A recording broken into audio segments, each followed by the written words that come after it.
Hey everybody.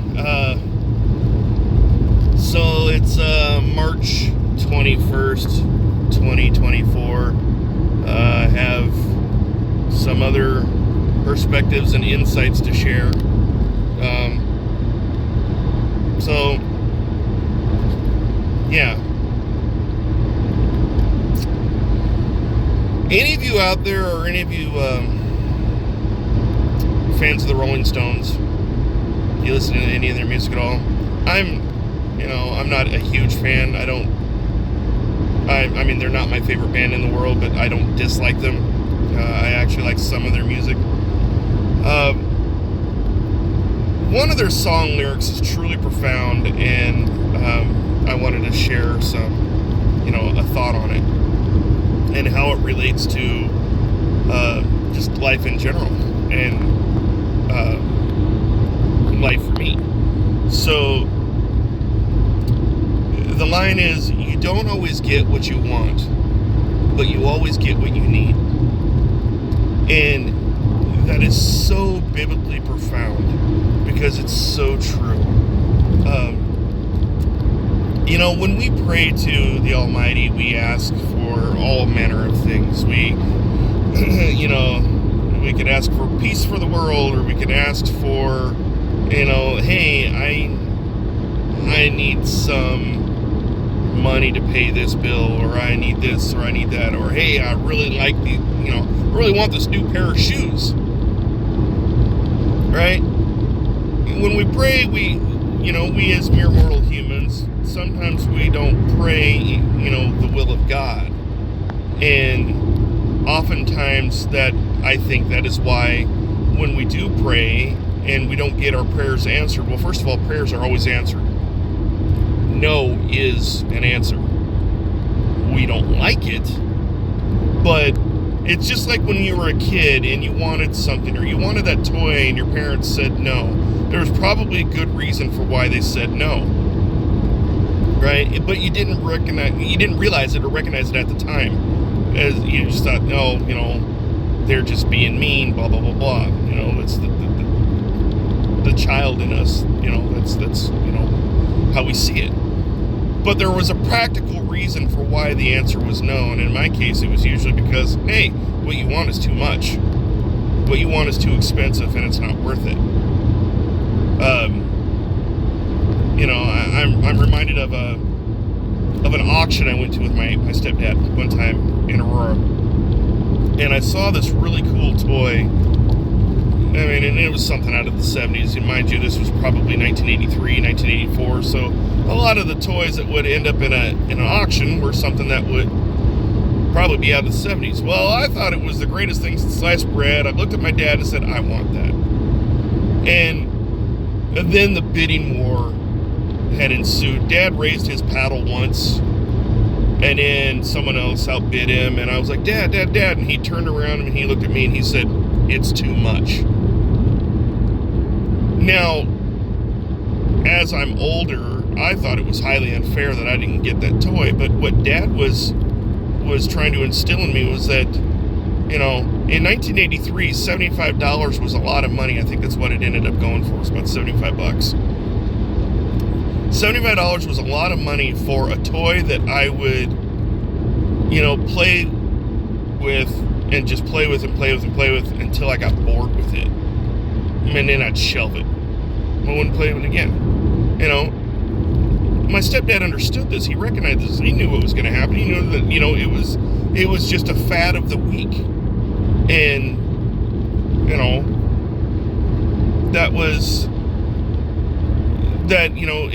it wasn't money well spent. So, and that little story there just came to me. I wasn't even going to bring that up, but it just came to me. But it seemed to be fitting with this message. So you don't always get what you want, but you always get what you need. One thing about my dad, we never lacked for anything that we needed. My stepsister told me one time that, as you may or may not know, my stepdad was a policeman, and it might be a little unfair of me, but I tend to hold cops to the degree and standard at which my dad was. He was impeccably honest. He was very stern. Something Sis told me was that he'd always told stories about how he'd taken a shoplifter to jail or whatnot. One of my favorite stories, I'm rabbit trailing here, but it's relevant. One of my favorite stories about my dad was that he had to take a man to jail for stealing bread from the local store. And obviously having his information, he knew where the guy lived. My dad felt bad for taking the guy to jail, but he had to uphold the law, and the man legitimately did steal. Now, granted, he was stealing to feed his family, and Dad had some sympathy there. While Dad took him to jail, Dad also went back to that store, bought a couple loaves of bread, took them to the home of this guy, and the wife handed the 2 loaves of bread to the wife and said, I'm really sorry that I had to take your husband to jail, and this is what he stole. This is out of my pocket because it's something you need. That was my dad. He always had a heart for others. He was an iron fist, velvet glove kind of guy. Like when you torqued him off, it's look out. But he was the most kind, genuine, sincere man that I'd ever known in my life, and I miss him every day. The point of that story is that something that, and he relayed that story to my step-siblings, and he said, see, there's, if you ever steal and I catch you, I'm going to take you to jail myself, because there is nothing you need that I can't provide, and if I'm not providing, it's because you don't need it. And that always stuck with me. So it rings true with you don't always get what you want, but you get what you need. And that was my stepdad. And this message wasn't supposed to be, I wasn't meaning it to be about my dad, but it proved relevant. What I was getting at is, like, here, this weekend, I'm going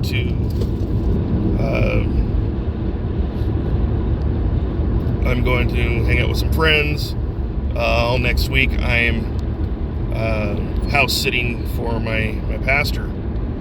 Now, mind you, I have $60 to my name until not tomorrow, but the following Friday, payday. And this is mostly about praising God, really. And it's a long, convoluted way of doing it, but I mean, here's what I'm getting to, is that you don't always get what you want, but you get what you need, and God always provides. And sometimes He provides in the most unique ways, the most unexpected ways. Case in point, my pastor lives way closer to where I work than where I live currently. So that saves me fuel for the week, right? I'll be okay in the fuel department for my car. I won't have to worry about, buying a week's worth of groceries like I typically do, because he's stocking up his fridge and letting me have like sandwich stuff or whatever he's going to provide. And it's whatever he provides. I mean, he actually texted me last night, asked me what I wanted, and I'm like, I'm easy. And the reason why I'm easy is because, like, you're feeding me. You're doing me a favor. One doesn't look a gift horse in the mouth. He's graciously feeding me. Now, granted, it's in trade because I'm house sitting for him. But, I would do that anyway. But, he's doing me a solid. He's feeding me for the week. I'm staying there for a week. So I'm actually closer to work, which means less gas spent. So, I really hadn't anticipated on how I was going to stretch that $60 for this next week. And lo and behold, I'm house sitting, and like these windows of opportunity, these these doors just open up. And I'm telling you, my friends, they do open up when you're obedient to the Lord. They do open up when you submit yourself to His will and His perspective. Anymore when I pray, I pray for certain things, and I pray that, but I also pray with the caveat, knowing that, it's all about His will and His kingdom. And if it's not in His will and His kingdom, then I recognize that the answer is most likely going to be a no, and I'm okay with it. So when we pray, yes, put the need out there, say or the desire, whatever. Just put it out there. It's like, because maybe He might see that it fits in His plan, and He'll allow for it. But recognize that He is our benevolent Father. He is the one who provides for us, and mind you, He will provide what you need, not always what you want. You don't always get what you want, but you always get what you need. So that is my encouragement for all of you today, is that cast everything upon Him. Cast your fears upon Him. Cast your anxieties upon Him. And cast your desires upon Him too. Your needs. Cast everything upon Him. If He's big enough to create this universe that we live in, this planet that we live on, if He's big enough that He could have done that in 6 days, and He can simultaneously hear all of our collective prayers, He can do anything that is within His will, because that is whatever's in His will, that's in His power. So I would just encourage you to mull over that, and hopefully this is a message that is I don't know if this is for anybody or if anyone needs to hear this, but it's just another perspective, another insight that I have, that in a way it's also me glorifying God and saying thank you for seeing me through. So that's it. That's all I have.